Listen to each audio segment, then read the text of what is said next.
What is up guys, Andy Forrest Team Runner here and welcome back to another video, and today we're talking all about the Asics NOVABLAST 2 after 100 miles.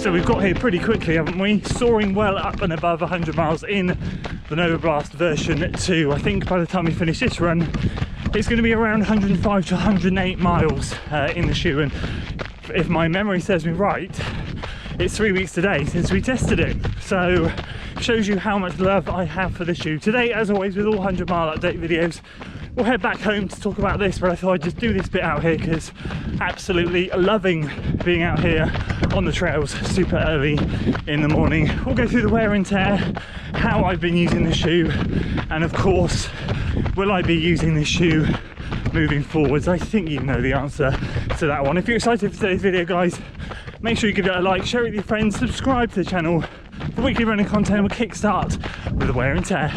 So that run this morning wrapped up around 12.2-ish miles, meaning we've taken this shoe to 108 miles so far in around 3 weeks, which is crazy. We haven't had it that long, but I've been using it so much. And as I just said, we'll kickstart things with the wear and tear. What I like to say always in these 100 mile reviews is at 100 miles, do you want to be seeing anything major at this point? No, you really don't, because obviously we buy these shoes as an investment. So for me, as always, with the NOVABLAST, built like an absolute tank. Nothing to show in terms of wear and tear, especially on the upper. I did start to see in version 1 the tiniest of snags in and around here, which developed into a hole, which never really did anything, but I did notice that in the version 1, and around that 100 mile mark, just a few threads fraying at that point, but nothing on this one, still holding nice and strong. Again, outsole, absolutely nothing going on there. That AHA rubber will last you an absolute lifetime. So in terms of the wear and tear, really happy with it so far. Moving on to how have I been using this shoe. This is the interesting one because, to be honest with you, I've been using it for absolutely everything. As you've seen, I've managed to get this thing up to 100 miles, probably the quickest so far this year. I've used it for easy runs, I've used it for a speed session, and I've used it for long runs, and I've used it for a lot, predominantly 2 long runs, 17 miles and 20 miles. I did 1 hilly speed session, 10 by 3 minutes in the shoe to kind of give it a good test. And then the rest have been sort of easy, steady and moderate miles. And it just has handled everything really well. And what I will say is with the NOVABLAST version 1, I was super keen to get this or that thing out on every single session. I even loved it on those speed interval sessions. I have to say, I don't know if it's the drop change or I don't know what it is, but obviously I alluded to in the first impressions and the testing through this shoe that it's not quite as forward momentum bringing as the other one, if that makes sense. Like with the other one, obviously with the 10mm drop, I feel like I'm stepping off the edge of the curb, and the bounce, I just felt that propulsion. I still feel the comfort levels in this are absolutely through the roof, but the propulsion isn't quite there. So I did find that with the 10 by 3 minutes I did, yes, it was on hilly trails, but I did kind of feel the weight a little bit more in this shoe. You don't notice the weight in the NOVABLAST version 1 as much. I certainly do in this shoe. But in terms of comfort levels, as I've just said, it's absolutely through the roof. I'm literally choosing this for every single easy, steady run I'm doing at the moment. And with the long run, I know I didn't produce a long run test video. Let me give you a bit of feedback on that. Again, found it absolutely phenomenal. Over 17 miles, over 20 miles, both of them relatively hilly on buffed out fire road trails. And they were just absolutely superb. What I will say about them is they are not as breathable as, I don't know if they're as breathable or not as breathable as version 1, but my feet do get rather hot in them. With all of this cushioning in and around here, the ventilation holes, granted, are across here, but it is dual layer. I do find that my feet do start to get rather warm towards the end of the long runs, but it doesn't cause me any issues, it's just something I notice.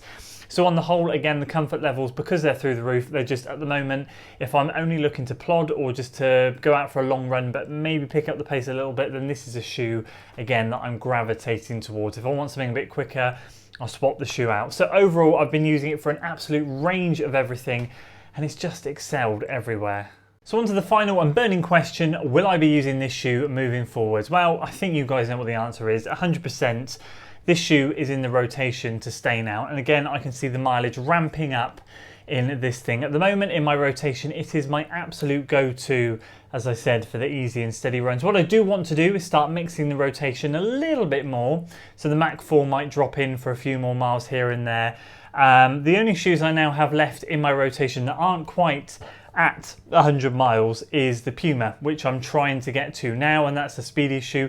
Yes, I have the Peg 38 and the Adidas Solar Boost 3. I don't think they're going to get there. I'm just not enjoying them as much as I'd like to. So this thing is going to take the mantle of those easy and speed days. Now, moving forwards, how am I going to use it? I'm certainly probably not going to be using it for any more speed work. I mean, maybe some marathon pace intervals on the trails where I'm going more by effort rather than trying to dial in pace, but that will literally be about it. Other than that, I think this thing is going to be reserved for the long runs, because it is 100% right now #1 long run shoe that's not going to be a going fast long run. It's more of a easy, relaxed long run. So this is right up there at the top podium spot for the long runs. And again, easy and moderate miles, 100%, this is #1 as well. So that's going to share some more of those with the Mach 4. So what I want to do is look to try and get this thing up over the next couple of months, up and over 200 miles, and get you some updates on it then. This is one that's going to be in the rotation for a very, very long time. Absolutely delighted with it.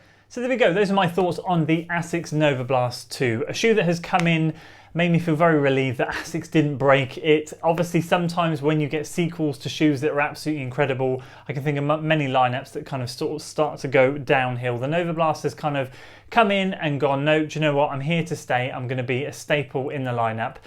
And I like to think that they haven't tinkered with it too much, and it still feels really good. A lot of you, to be fair, and it's a very valid point, have said the NOVABLAST version 1 for you guys was like, wow, this is incredible. And then the 2s come out, and you're kind of like, yeah, this is good, but it's not really, didn't kind of grab me like the version 1 did. And that's understandable. I think half of that actually is more a case of we felt the wow factor in the shoe, and we have to understand that unless they do something radical or something drastic, that wow factor won't be there second time round. It's more going to be a case of, they haven't broken it. You know, we've still got that awesome flight foam blast feeling, still the comfort levels. And as I said, if you think of sort of like the Clifton series, Clifton version 1, I never tried a Clifton shoe, but I've heard Clifton series, Clifton version 1 was amazing, and then it started to go downhill, and now they're starting to pick back up. Thankfully, at the moment, with version 2 of the NOVABLAST, it's not something that they have done anything too detrimental with. I know some of you, as I said, were not too happy with it. The 10 to 8mm drop has kind of taken away some of that forward propulsion. But on the whole, a lot of you guys are very happy. I'm very happy, and I'm delighted to say that they haven't broken it. It still feels really good, and I'm excited to keep putting more miles into the shoe. That's it from me today, guys. I hope you enjoyed the update. Really appreciate you sticking around for this. If you enjoyed the video, please do give it a like, share it with your friends, subscribe to the channel for weekly running content, and as always, I'll see you on the next one. Until then.